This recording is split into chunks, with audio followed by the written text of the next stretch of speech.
So now we are preparing to close on your new property. We are going to provide you a closing day checklist so you can be fully prepared for closing. The last thing we want is for you to close or not be able to close on your expected time after you have movers scheduled and so forth. Because this is there's normally a buyer and a seller involved. It could be a domino effect if you're not prepared on your end, and could cost you some money. So we want to make sure that you are prepared. We will give you a closing day checklist, some things to remember, how much you're going to need at closing, when are you going to get the keys, how are you going to get the keys, where is closing going to take place, and so forth. So we will make sure that you are fully informed of what to expect prior to your closing day so it goes as smoothly as possible. I do like to touch on, you are, as a buyer, get your keys, not just when you sign, but when the file actually funds.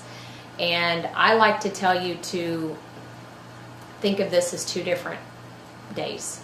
So you might have a closing day. If you close at 4 o'clock in the afternoon, most likely you're going to fund the next day. Funding occurs when the wires have taken place, the old liens have been paid off, and everything is fully balanced. So if you close, if you're planning to move over a weekend and you're closing at 4 o'clock or 5 o'clock on a Friday, most likely you're not going to get your keys until it funds, which would be Monday. So we'll make sure that you understand that so you can plan accordingly. Another thing with closing day is to make sure that you have scheduled your utilities to be transferred and turned on.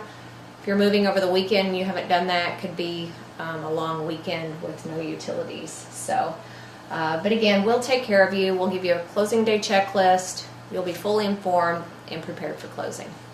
So now the piece of advice I would give you is just to relax and take a deep breath. Okay.